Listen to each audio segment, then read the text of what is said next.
Hi, my name is Jessica LaGrand, and I am a community health worker at Bronson, and I work for the Bronson Cancer Care Equity Team. And today I'm here at the Burma Center to talk about early cancer screenings and prevention to our Burma community so that we can educate them on the importance of getting early cancer screenings. So first, I want to talk a little bit about what cancer is, because when I'm out in the field, people always ask, Jessica, I know there's different types of cancer, but just exactly what is cancer? And according to the National Cancer Institute, cancer happens when normal cells become cancerous cells that multiply and spread. Cancer is the second common cause of death in the United States.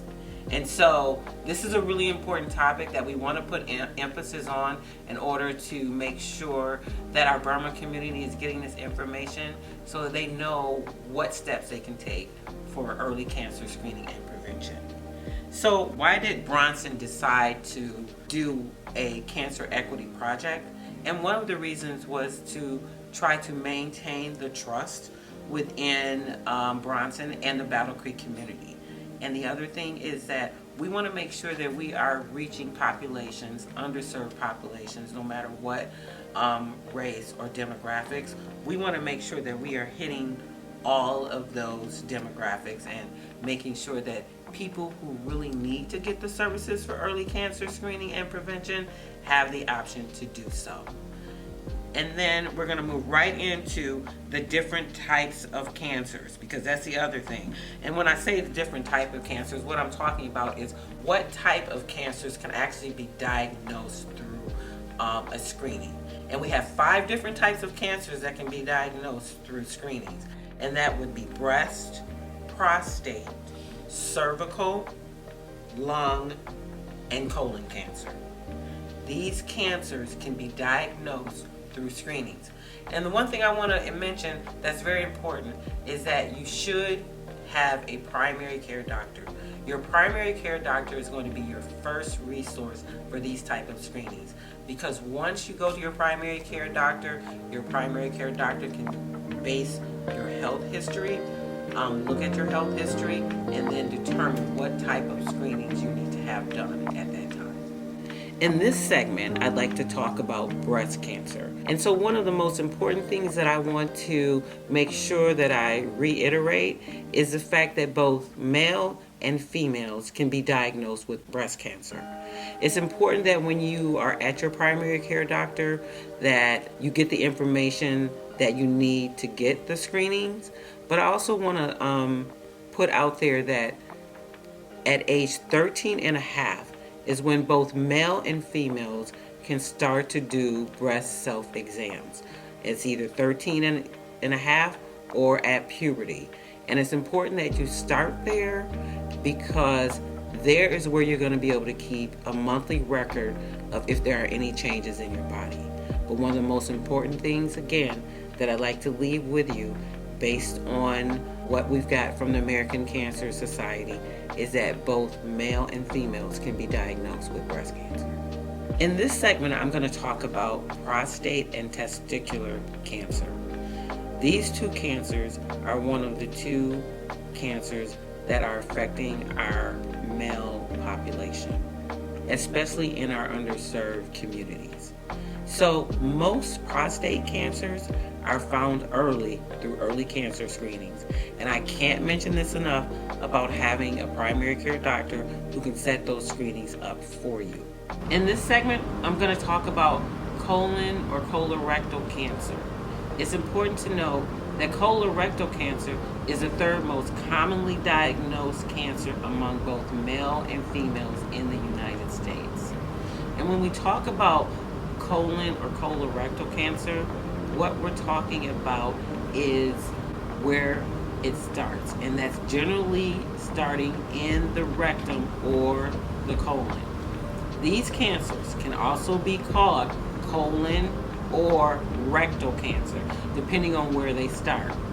Colon and rectal cancer are quite often grouped together because they have some of the same common features. On the screen, we're going to put an image up showing you a picture of what a normal colon would look like.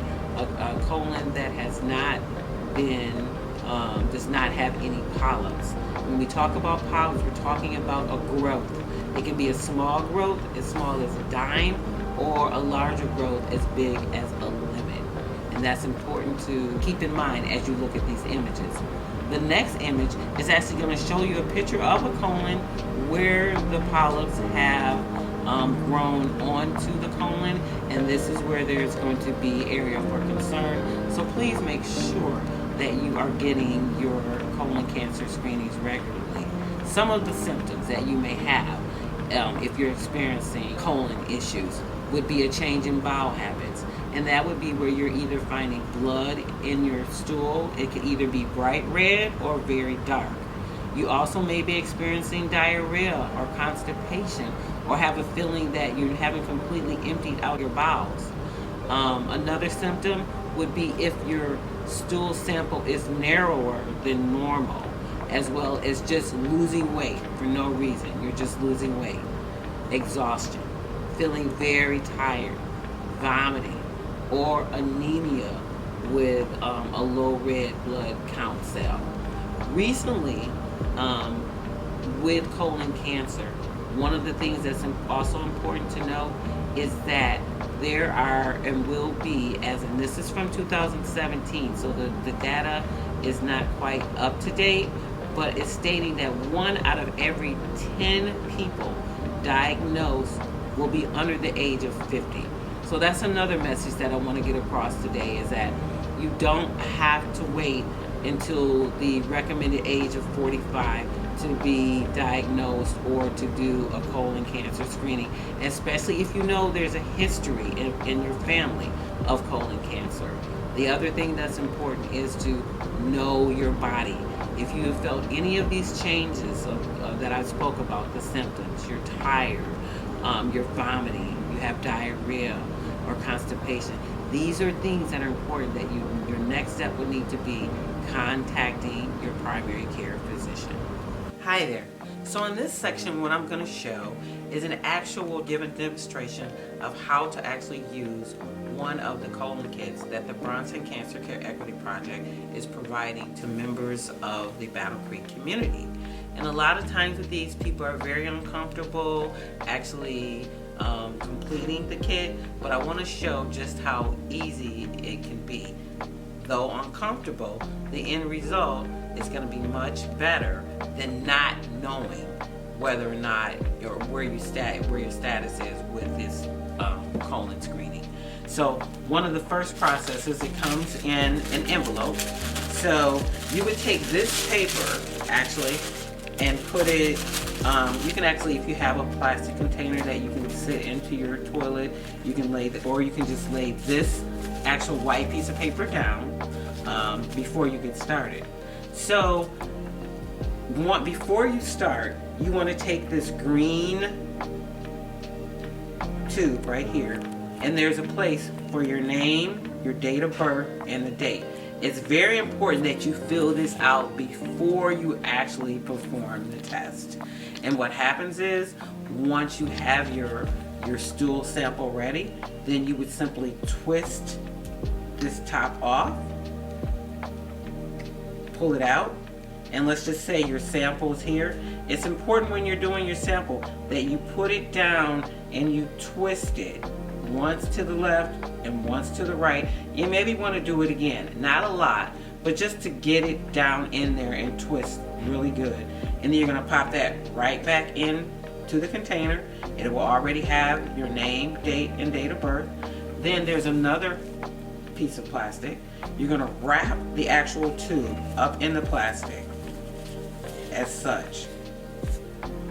Then there is a self-addressed envelope. You're going to stick this right back in the actual envelope.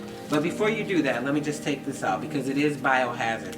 So you're going to want to slip this into the plastic bag first. As such, put it directly back into the envelope. And again, this is a free self-paid envelope. So then all you would need to do is pull this strip off the back, fold it down, and you can drop it in any mailbox. It could be your home mailbox. You can take it to the post office. This will come to our lab where our clinical team would then look at this and provide you with the status of your test in about 5 to 10 days. Hello and welcome back. I just want to give thanks to the Burma Center for allowing me the opportunity to come out and talk about early cancer screenings and preventions to the Burmese community.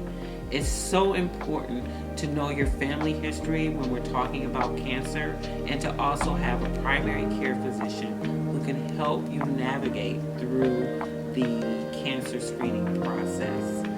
I am so excited that we've got the information out to you. And again, there's going to be contact information put up for both the Battle Creek and Kalamazoo cancer centers, as well as my contact information should you have any additional questions.